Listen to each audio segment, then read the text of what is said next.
how Major League Baseball could possibly screw things up even more than they already have in the last, say, 5 years, and country music. We've got Michael Ray and Tenille Arts on the show, buddy. And which one of those three is your favorite? Boy, at this point, country music. Major League Baseball is such a mess. It is a mess, man. We're talking about baseball having to enforce its own rules. I feel like we go there a lot, don't we? Come on, baseball. Get your head out of here. Roll the open.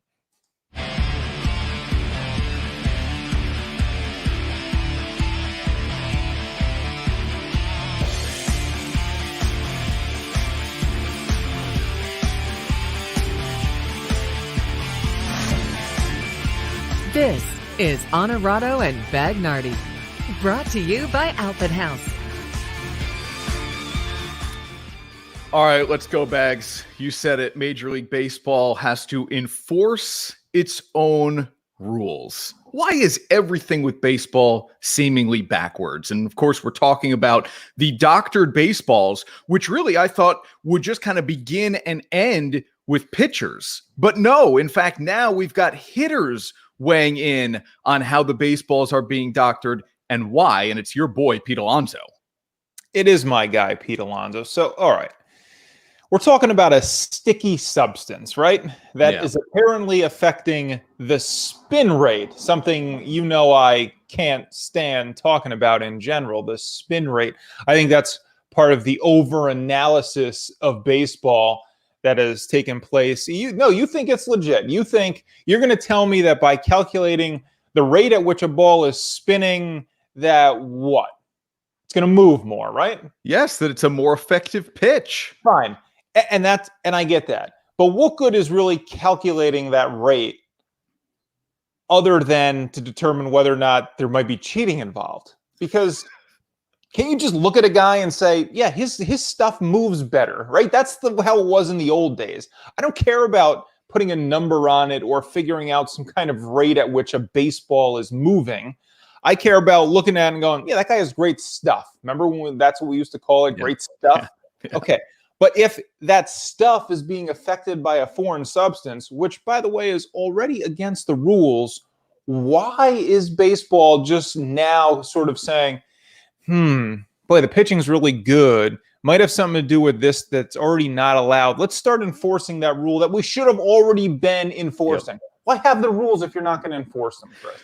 Because for a while, it was this widely accepted thing that pitchers are using a substance of some sort, and people are now learning the term spider tack, that pitchers are using something to give them a little more grip, a little more control, and batters really didn't have a problem with it because they like the idea of a guy who's going to throw 95 to 100 miles an hour having more control of the baseball. It's not going to find my head in this case. So for a while, it was good. Now we've got strikeouts at an absolute all-time high. Like you thought 2-3 years ago was bad. This year, it's embarrassing. The batting average is lower than it's ever been. And I think now hitters are like, wait a minute.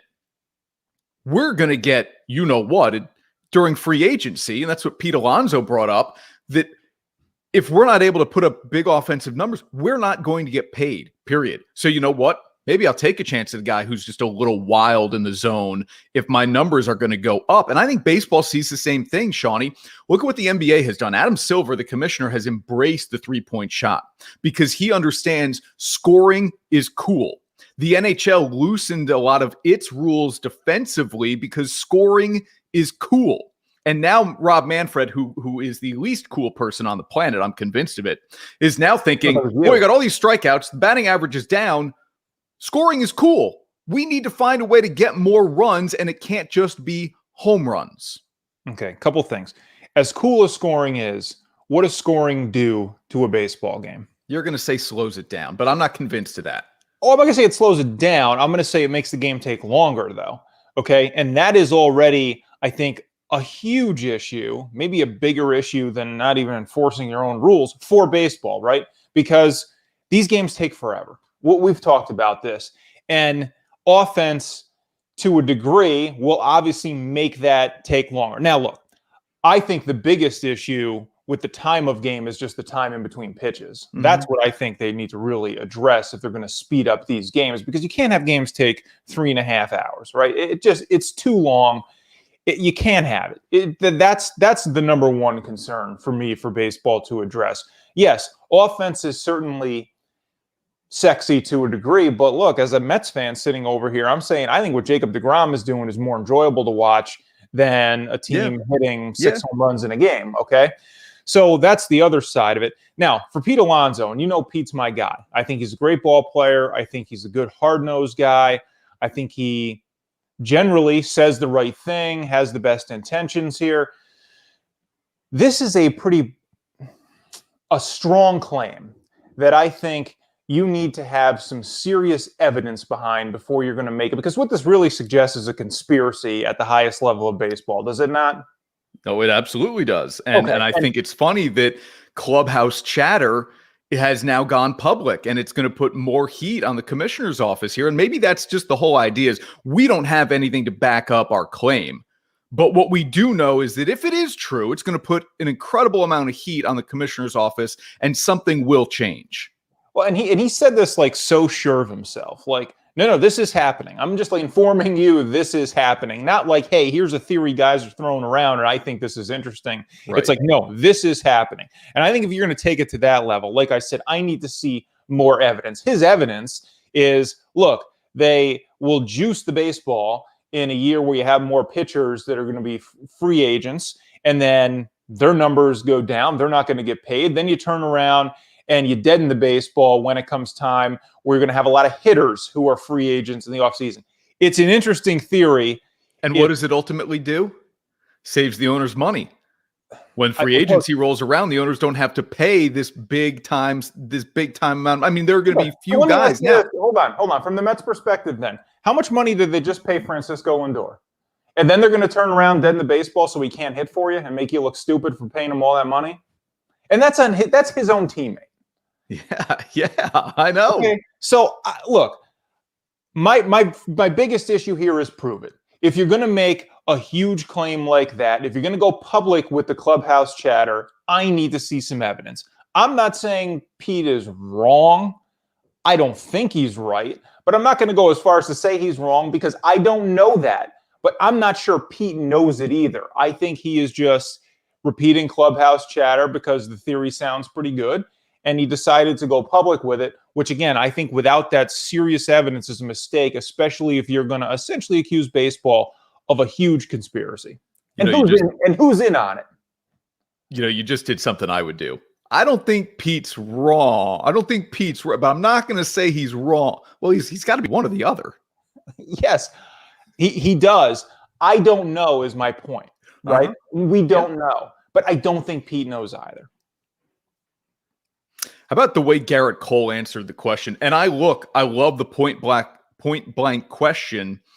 Have you ever used spider tack?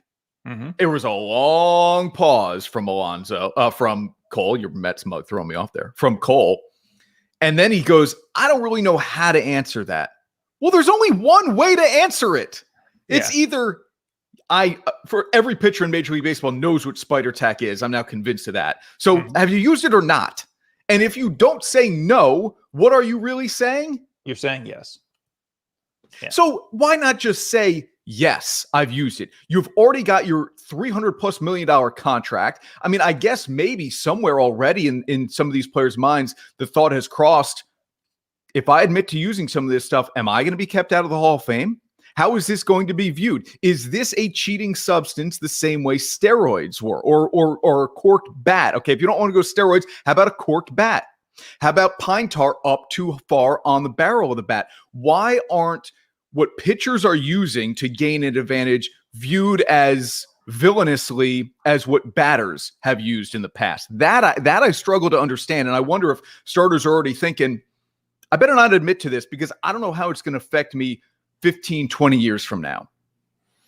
Well, I guess the biggest issue for me is whether or not the rules were being enforced. And I guess you can go back and say, look, there was a time when baseball was pretty aware of what was going on with steroids and decided not to enforce that. Again, that's maybe alleging a conspiracy without hard evidence of that.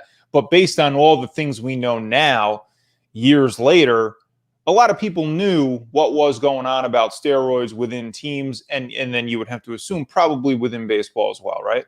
Absolutely. I think the commissioner then knew what was happening. That was Bud Selig, but Bags, everybody was loving the home run. The ratings were through the roof. You weren't going to do something to deter viewers. Yeah, but again, we're doing what I just said we can't do, alleged conspiracy against baseball. I do think years later, like I said, there has been more evidence that leans toward that based on all of the things we've heard, right? And again, maybe that'll be the case here for Pete, and maybe Pete is right, but you just have to be careful when you're making those kinds of claims. To answer your question, I don't know. I think time will tell how we ultimately view, just like how we view the offensive numbers back in the steroid era. 15, 20 years from now, are we going to view the pitching numbers differently now and say, well, that was the spider tack era. That was the sticky substance era. Probably not to the extent we did steroids, but it wouldn't surprise me. And again, here we are talking about another sort of asterisk next to baseball stuff. It's just so frustrating with this sport, man. It's just so frustrating. You and I love baseball. And as we keep saying, is nobody hates baseball like baseball fans, right? And this is the reason why. This kind of stuff, it just keeps going and going in this sport constantly. You don't get a break. Every couple of years, there's this kind of thing in baseball.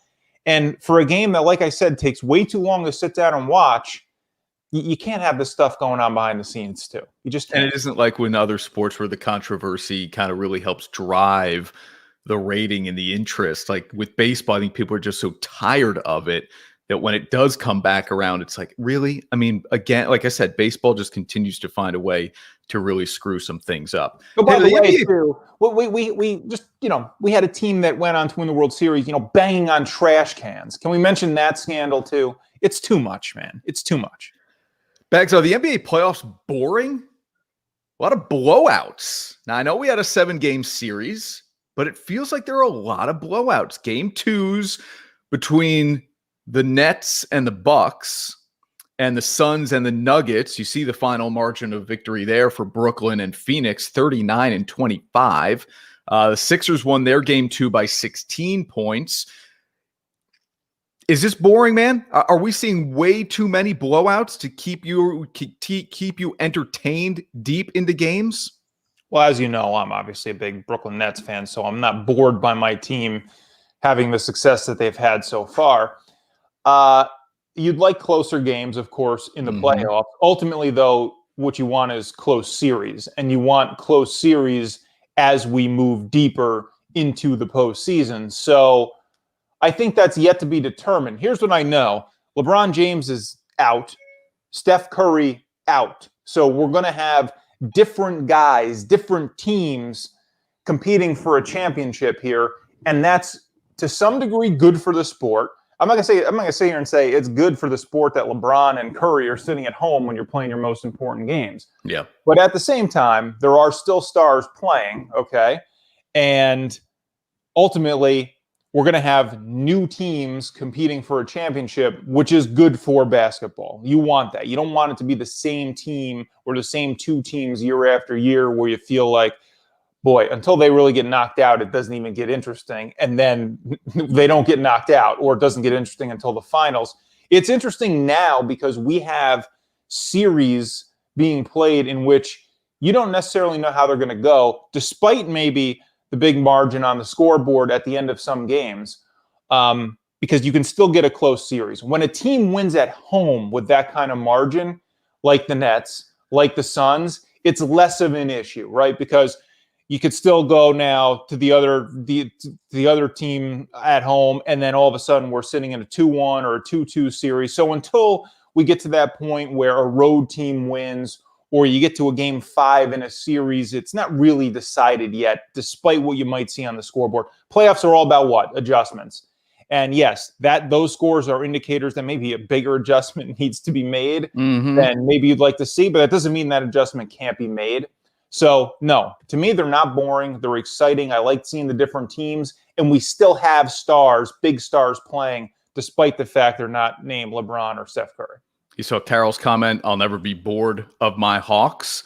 Yeah. Kevin Huerter did big things in game 2 despite the loss to the 76ers. If you're watching us on Facebook or Twitter, if you're watching us on My 4, jump into the conversation with a comment or a question. You'll automatically be entered to win a $50 gift card to Bold, which is our spot for salads, smoothies, acai bowls, locations in Troy, Malta, Scotia, Schenectady. They're moving into Del Mar. They are growing rapidly, and we love having them here as a partner on Honorado and Bagnardi. We're going to get to some NFL stuff here, Bags, with ESPN's Bill Barnwell.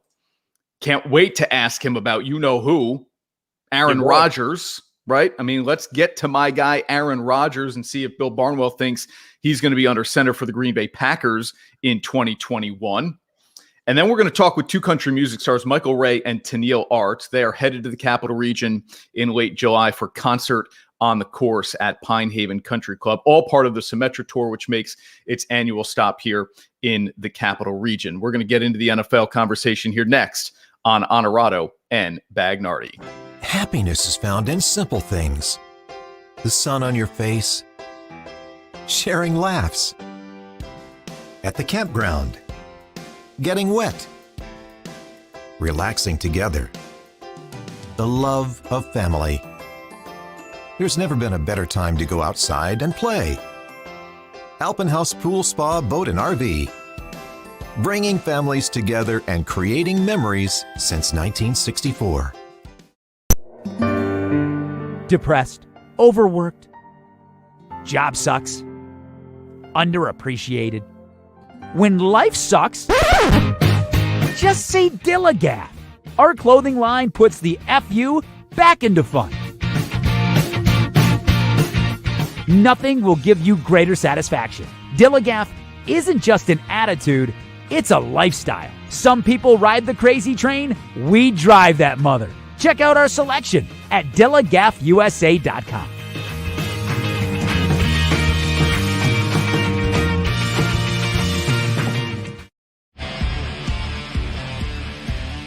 And now, back to Honorado and Bagnardi. Brought to you by Alpenhaus.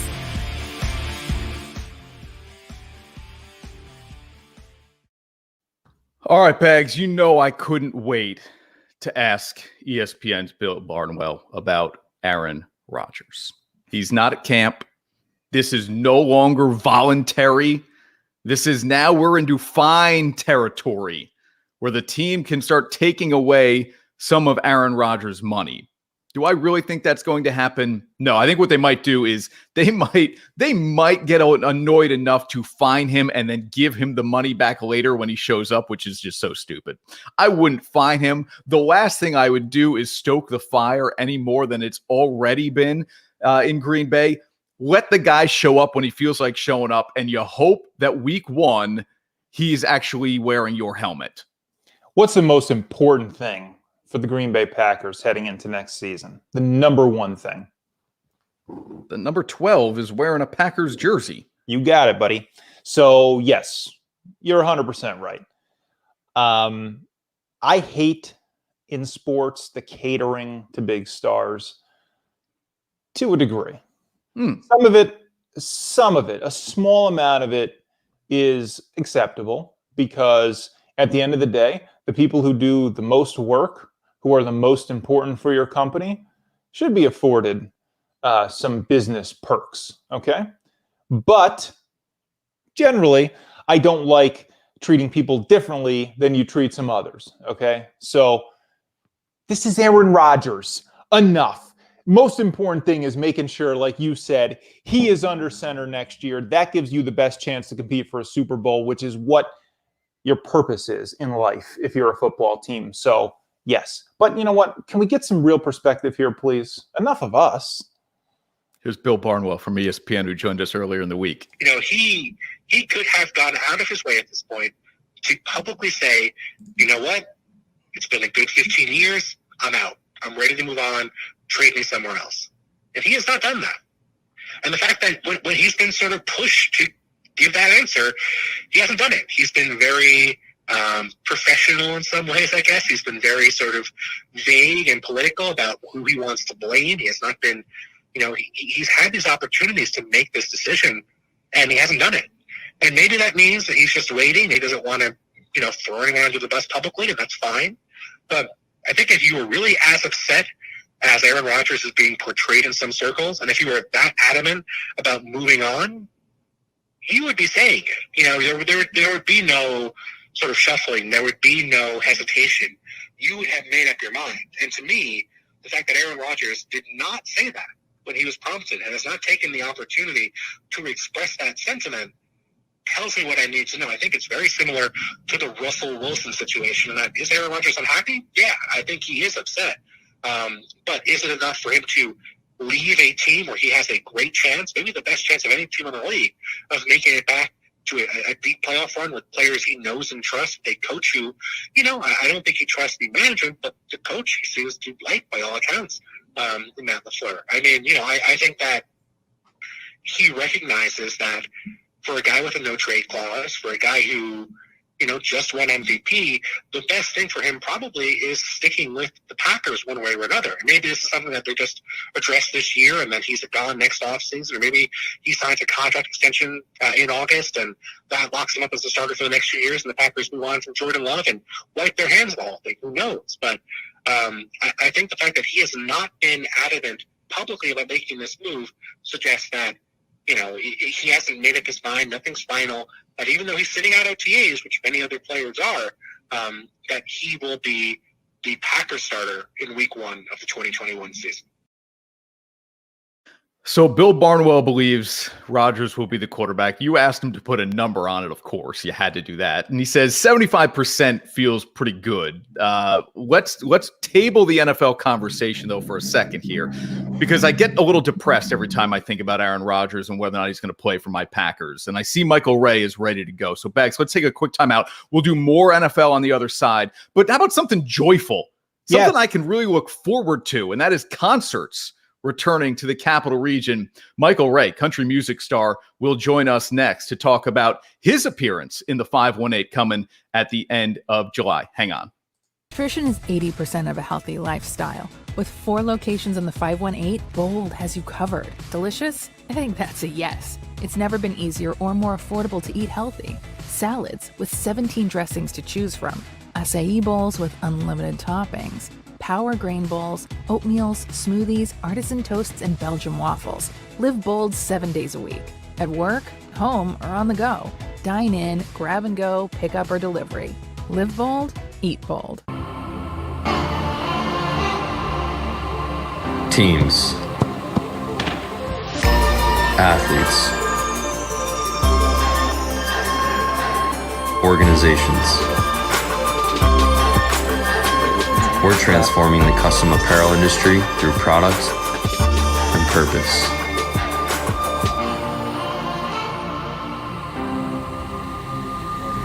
Claim your crown.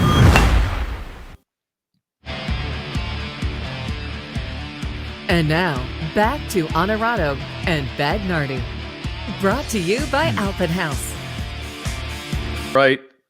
Sports people, athletes want to be entertainers. A lot of times entertainers want to be professional athletes. I don't know what that says about sports talk hosts. We'd love to be anybody but ourselves. I know that for sure. But man, I'm so pumped that concerts are now back. They are returning in the capital region. And we've got some really big shows coming to the 518 this summer and fall. And really, Concert on the Course is one I look forward to every single year. Michael Ray and Tenille Arts will be at Pinehaven Country Club. And man, we got Michael Ray on today's show. Michael, man, thank you so much for taking the time. It's Chris and Sean. How are you, dude? What's up, y'all? Good, man. How y'all doing?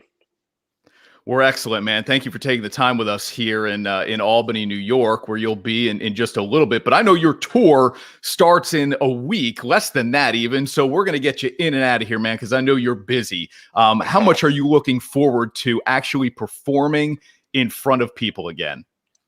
Man, we've only been able to do it a couple times since, everything's kind of been lifted up, but I'm looking forward to it, man. There's nothing that brings people more together. Y'all said it the best. Everybody, we want to be athletes. Athletes want to be, singers.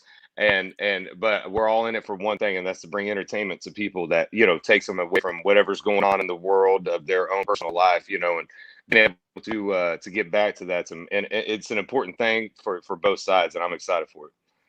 Are you a sports fan, man? Where do you land? Where do your allegiances lie in sports? What's your number one sport, your number one team? Man, so I grew up in Florida, but I grew up watching WGN. So a big Cubs fan, baseball, and then a big Bucks fan, being from Florida, going to Raymond James Stadium, watching the Bucks play. They've always been a big fan of them. Was there any Tom Brady conflict? Like, if you aren't a Patriots fan, a lot of people hated Tom Brady. Did you have any conflict then rooting for him? Man, I'll tell you this. I was like, man, if he brings Gronk, we're going to be good. And he brought Gronk, and I was like, well, I'll take it. I'll take it, man. I think, overall, man, obviously he's a great quarterback. Obviously he's a great leader, but it takes a great team, so I think the whole team, I think Tom Brady was just the right person to insert into that team and to bring morale up, probably bring focus up. I think he's just a great leader overall. So I think any team he goes to is obviously going to be blessed, but we can't take away from the fact that somebody has to catch the pass. Someone's got to block the quarterback. So I give it all for the team, but I was happy to see Tom Brady in that white, red and black. I'll be honest. So Chris's favorite song is "Think a Little Less" because that's what he's constantly doing on this show. I'm just curious, what is your favorite song of yours to perform? You're up on the stage and you got that one that the crowd is just going to go crazy for. It's just you just love that one, maybe even a little bit more than all your other hits. Man, y'all one.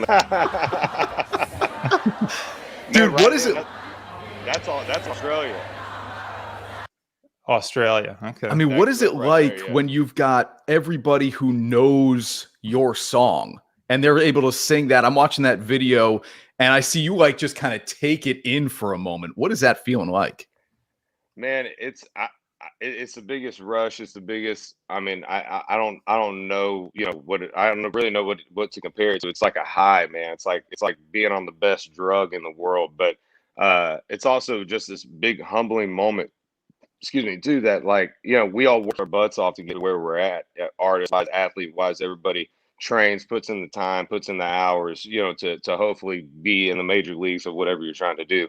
So to be a part of the country music family, man, to see crowds like that, especially throughout with the last year that we've had, to be able to watch those clips back. I haven't watched those back in a long time. So to see them back, it pumps me up, but it also kind of makes me a little emotional, man, watching it, going, man, I'm just happy. I'm happy that it's back and I'm ready to be back doing it, because it's if I could bottle up anything and let everybody try it, it's that, having that crowd sing back songs, having that moment before the show comes on, the lights go off and the crowd just goes, that moment, man. If I could bottle up anything, I'd bottle up that and have everybody try it, because it's the best thing. It's the best feeling in the world. Bags, anybody ever cheer for you to do anything in your life? What's that? No. Yeah. No. So, Michael, cheerleader, man. Thank you. I assume your love for country music developed at a young age. Who were some of your inspirations, and maybe even some people who you tried to imitate some styles as you then created your own style as a country music singer? Man, Gary Allen was a big influence to me. I grew up with a lot of traditional country music, a lot of Merle Haggard, Waylon Jennings, Porter Wagner, Ray Price, a lot of artists that were technically before my time.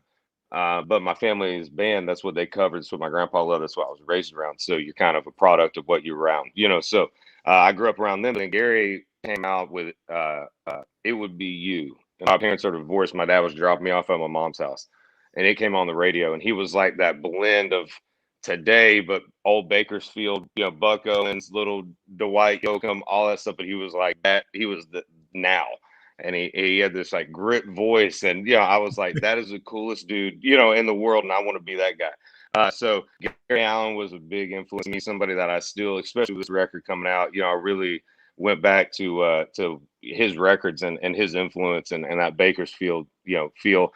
I'm a part of the night of Garth Brooks, obviously. He was my first concert. So seeing Garth, or being able to, I just want to break a Takamine guitar on stage. Honestly, that's what I want to do. I want to be able to have that moment and set the place on fire and it not be called a riot.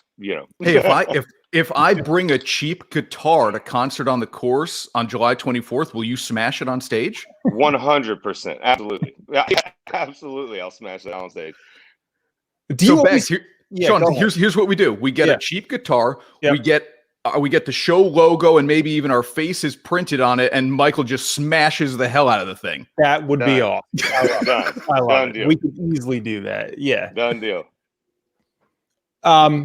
So what I was going to ask you is, you obviously are a big star now, but you weren't always that way. You had to have some moment when you were like, holy crap, I think I just made it. What was that moment for you when you were like, oh yeah, this is going to be real. This is taking off. This is my future now. April 24th, 2015 was my Grand Ole Opry debut.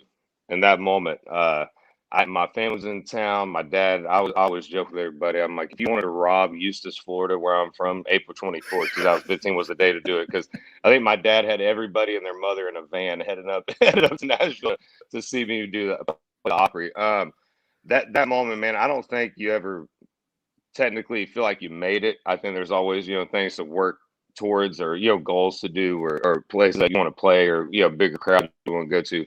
But I do think there's those little moments in your path that make you know that you're on the right path, to what you want. And for me, that was the first time where I was like, holy crap, we're doing it. We're doing it. We just stepped in the circle. That's like the Super Bowl, for us. It's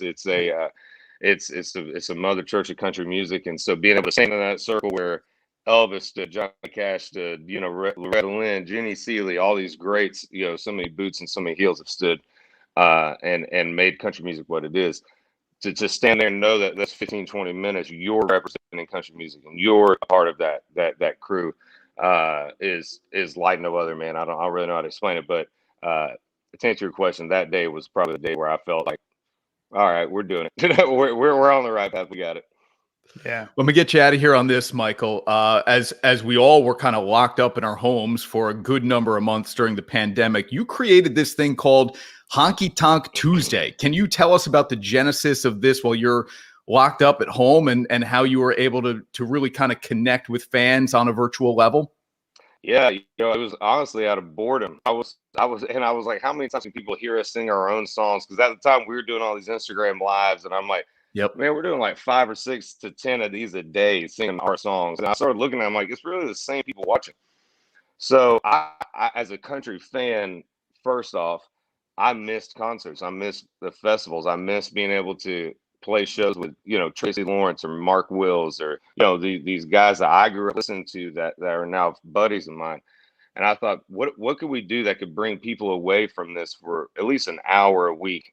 They can have something where they can sit on their couch with their family, wherever they're at, kitchen. We just bring a honky tonk to their living room, and that, they'll be able to hear some cover songs and hear a legend that, I'm fortunate enough to be friends with them right there in their living room. They can do it with their family.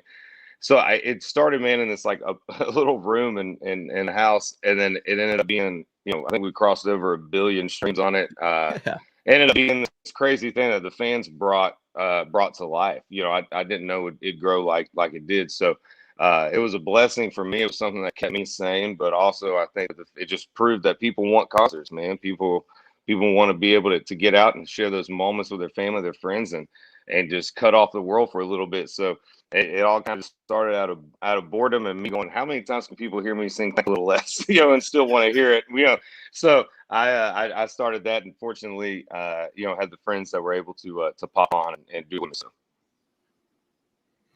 Well, Concert on the Course is July 24th, Pinehaven Country Club. Go to WGNA.com to get your tickets now to see Michael Ray and Tenille Arts at Pinehaven Country Club. Michael, man, this was a blast for me. I'm a new country music fan, like in the last 8 or 9 years. But Gary Allan is still, his music resonates even with me and some of the stuff he's done. So this was a thrill for us, man. We really appreciate you taking the time. Man, thank y'all for having me. I really appreciate it. Thank you. Michael Ray, check him out July 24th at Pinehaven Country Club. Bags, you know me, right? Ash and I got engaged in Nashville. Country music is a big part of, just kind of who we are now. So I'm fired up to have these two guests on today's show for sure. I mean, you've been to the Grand Ole Opry. What's that like, man? Yeah, really cool. It's somebody said it before Florida Georgia line, but it's everybody says it's like going to church. I mean, there are literal like pews that you sit in to watch this concert, and it was Florida Georgia Line. We saw it perform there. It's a really, really cool thing. We did a backstage tour of the Opry the last time we were in Nashville. It's such a great city, and the Opry is really cool. I love, Shawnee, first the question was great, but the fact that Michael had such a specific answer to when he knew he had made it. Well, because that's it, and that even when you like YouTube him and you look for some of his music or any country music star, you can find that one where it's like them live at the Grand Ole Opry, right? And they all have that because, like he said, that is the Super Bowl. Like, you've made it when you get to perform there, and obviously he's gotten the chance to, and he has made it. There's no question about that, man. He's a big star. Yeah, no doubt. All right, when we come back here on Honorado and Bagnardi, we're going to talk a little more about the NFL here. There was a big trade that happened this week. Julio Jones from the Falcons to now the Titans. What does that do for them in terms of how we view Tennessee and as an AFC title contender, right? They've got to get past Kansas City before we can start talking about them as Super Bowl contenders. Tennessee now a factor to take down Patrick Mahomes and the Chiefs. And who does Bill Barnwell from ESPN think has won the NFL offseason so far? That's next on Honorado and Bagnardi. At Marcella's Appliance Center, our commitment is to you, providing essential appliances that families depend on. For cooking, refrigeration, cleaning, and sanitation, plus appliance repair, you can have peace of mind that Marcella's is here for you today and every day, like we have been since 1957, helping you make the right choice with trusted brands like Whirlpool, Maytag, KitchenAid, Genair, and many more. Shop Marcella's Appliance Center in-store, online, or by phone. We're here for you. Happiness is found in simple things.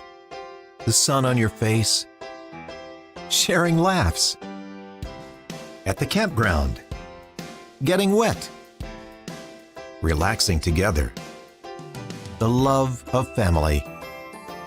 There's never been a better time to go outside and play. Alpenhaus Pool Spa Boat and RV, bringing families together and creating memories since 1964.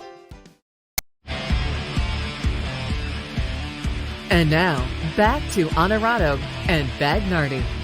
Brought to you by Alpenhaus. All right, Shawnee, we already heard from Bill Barnwell on what he thinks will happen with Aaron Rodgers and the Packers. He says Rodgers is back in Green Bay, 75%. Feels pretty confident that that's going to be the case. He will at least play the 2021 season with the Packers. He thinks that's the best shot for Rodgers to win.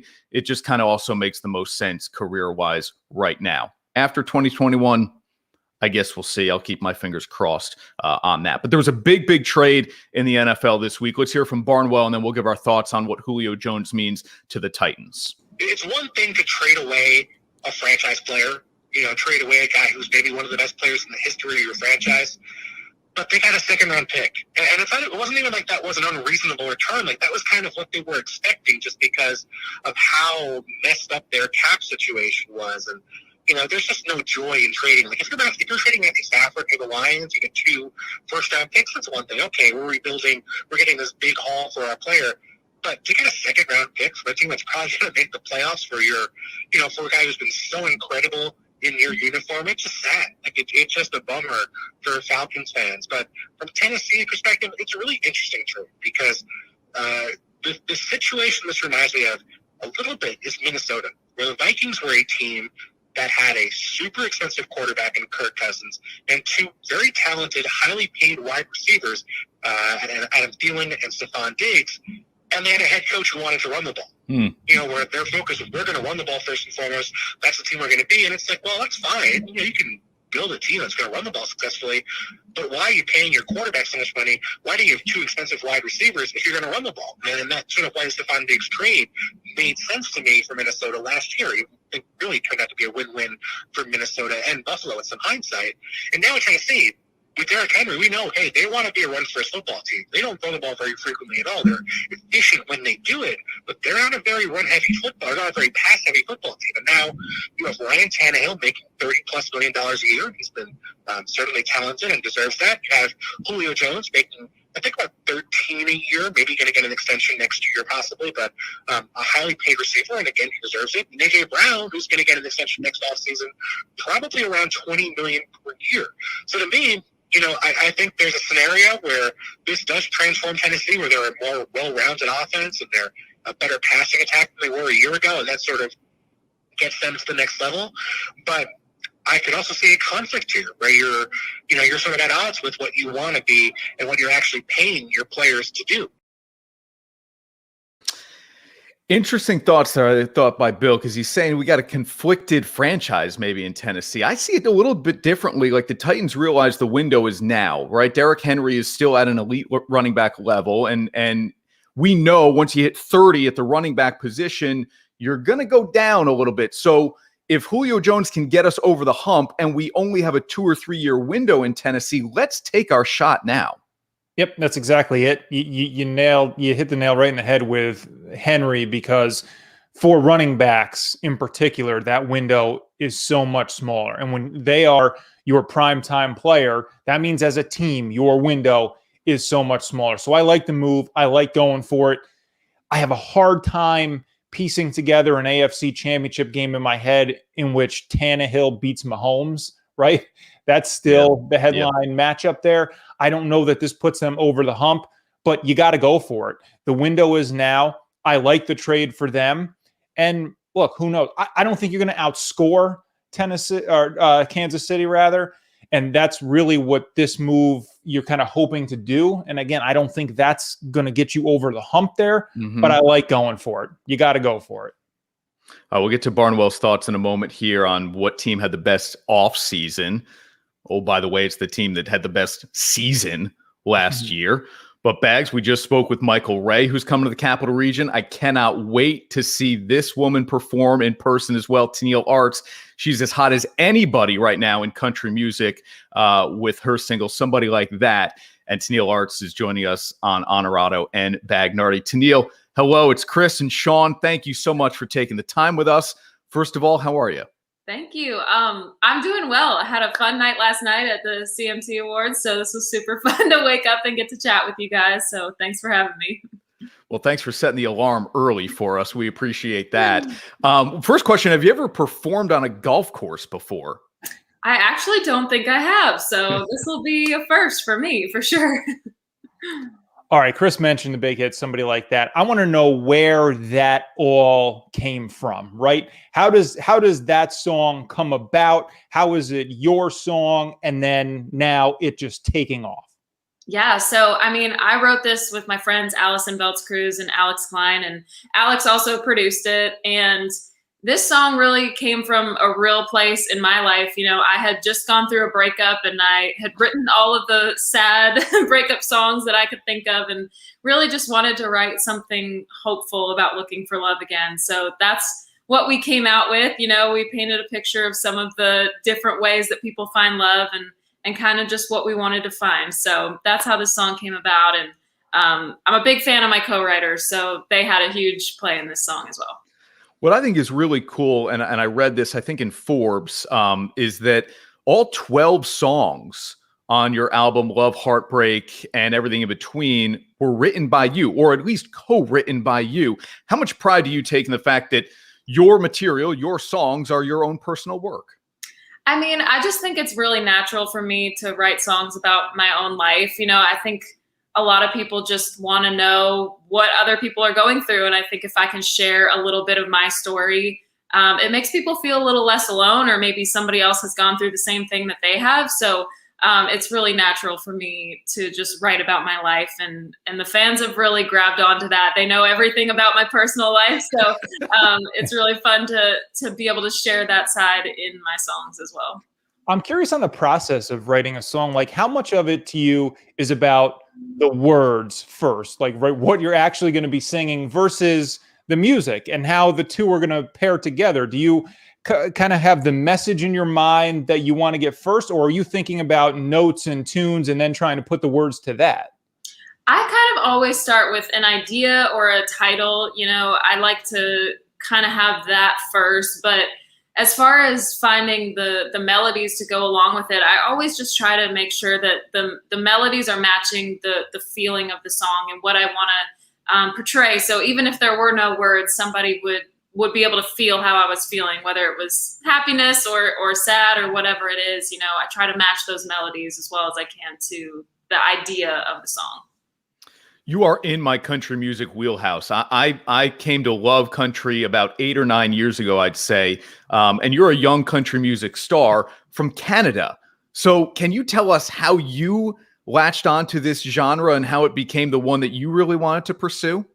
Well, I grew up in a small town in Saskatchewan up in Canada. And my dad is actually a wheat farmer. We have a wheat farm. So I grew up really living that country lifestyle. So I feel like it was really natural for me to kind of gravitate towards country music. And a lot of people are surprised to find out that there's a lot of country music up in Canada. And when major artists from the US come up to Canada and like play a festival or something, they're amazed by how incredible the fans are and how rowdy they are and just how excited they are to have country music. So it was really natural for me to get into it because it's really loved up in Canada. Yeah, I just asked Michael Ray this. Who were some of your inspirations then when you were starting to become a fan of this genre? And are there any styles that you tried to imitate in creating your own style? Well, I grew up listening to a lot of the 90s female country artists like Shania Twain, Martina McBride, and the Chicks. So I just grew up loving that. And so I think it's really natural that people are saying that they can hear some of that in my music because I was so heavily influenced by it. So yeah, I'm just a big country music fan and I love the storytelling side. Like even the other artists that I loved, like the Beatles and Paul Simon, it was all about the songwriting. And so that really just stood out to me, and country music felt like the natural thing. You've already done the ultimate thing in country music, and that's perform at the Grand Ole Opry, to stand in that circle. Sean and I are obviously big sports fans. It's what we do. So I thought it was really cool that you performed your national anthem at the 2020 NBA All-Star Game.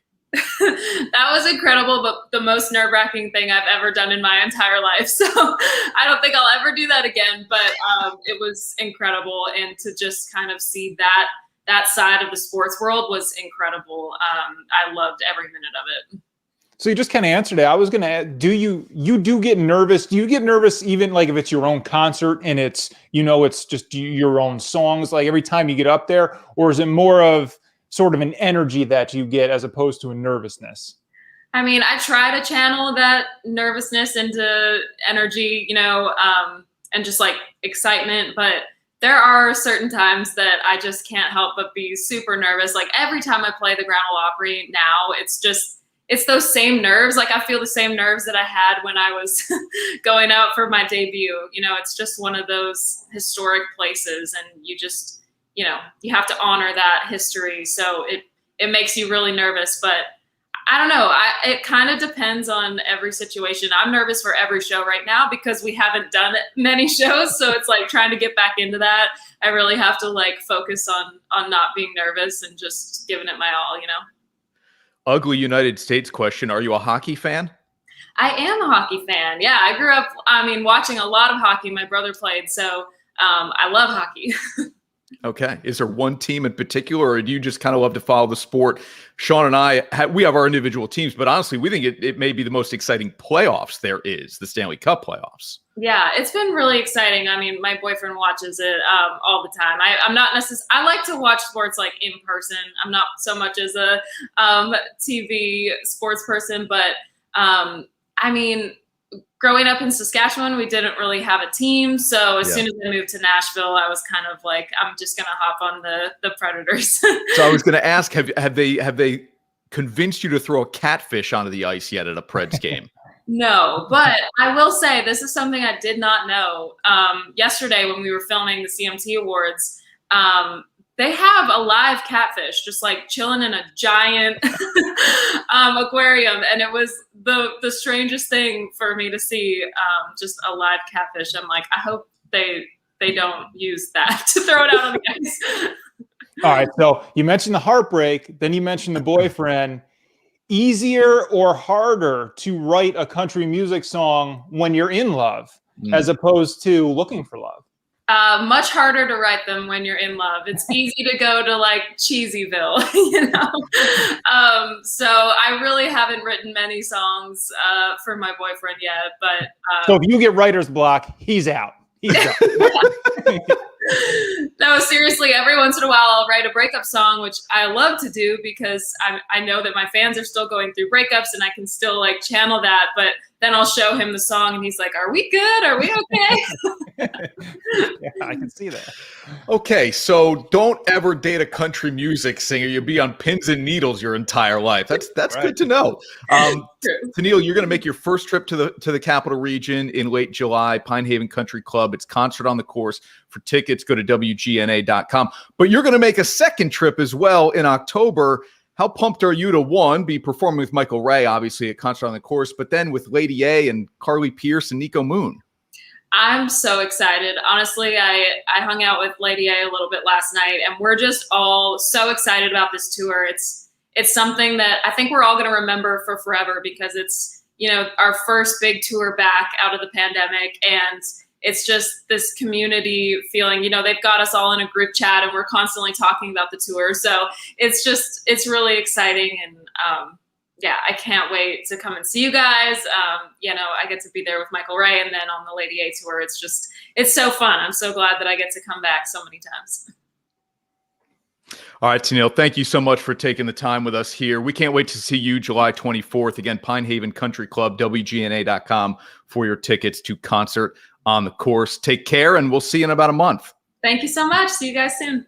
That is Tenille, Arts country music star. Somebody like that is a huge song, but there's new music as well that people will certainly get to learn and love when they see Tenille perform at Concert on the Course. Bags, I said to you, man, I was pumped for today's show. It lived up to my expectations to talk some country music.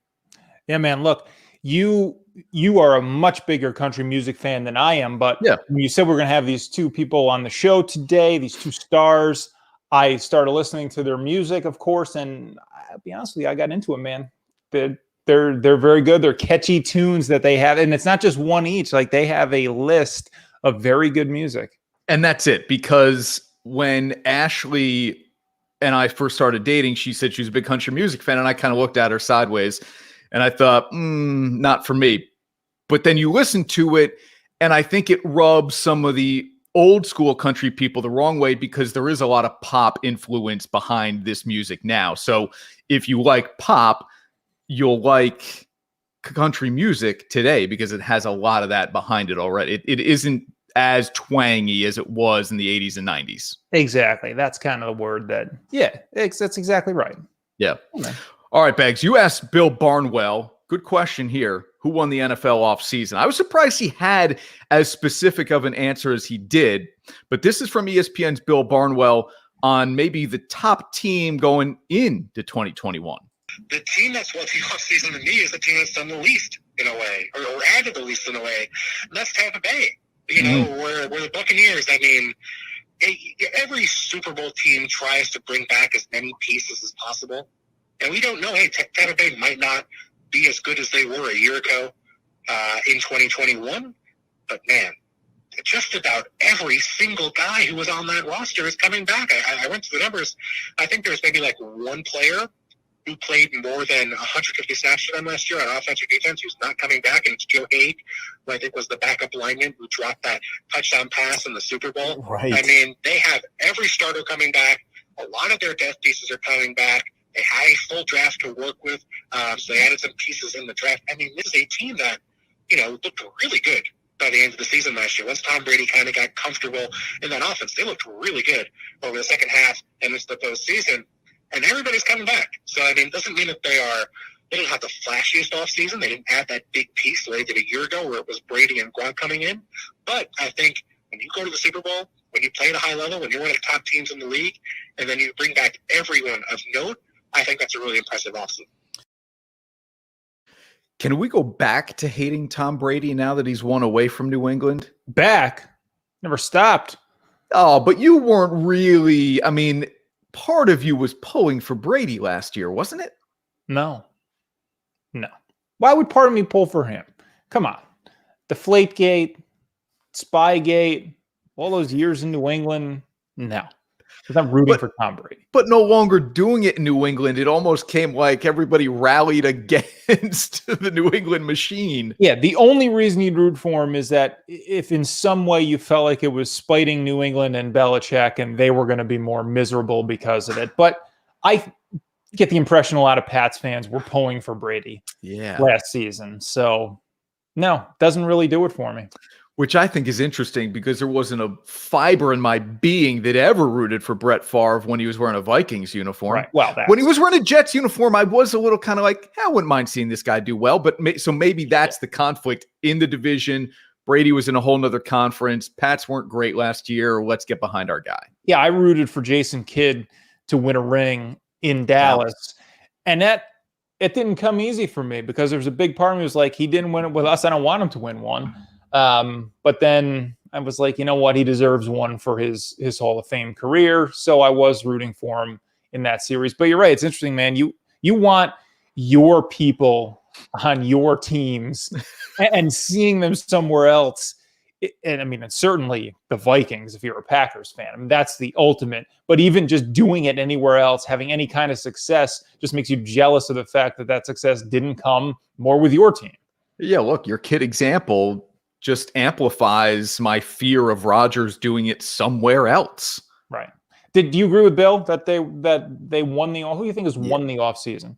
New England made the biggest splash early on, right? They start adding Jonnu Smith, Hunter Henry. All of a sudden, it's like, okay, they've got some receiving weapons now. They draft a quarterback in Mac Jones, but it doesn't feel like it's going to be as an immediate of an impact as maybe it needs to be because we're so unsure. Rams? No. Yeah, that's a big one. I've always said if I could put a little bit of money on a team that had value to win a Super Bowl, it would probably be the LA Rams after the Stafford trade. But I'm with Bill here that Tampa Bay's brought everybody back. Yes. How do you not just keep them as the favorites to do it again? Ask the NFL. Weren't they number 2 in the power rankings? Yeah, they were. Yeah, Chiefs were ridiculous. number 1. Well, yeah, ridiculous. Okay. Chiefs were number 1. All right. Yep. This was a fun show. If you're a country music fan, you want to check out Michael Ray and Tenille Art's concert bags on the course at Pinehaven Country Club on July 24th. Thanks for watching Honorado and Bagnardi, everybody.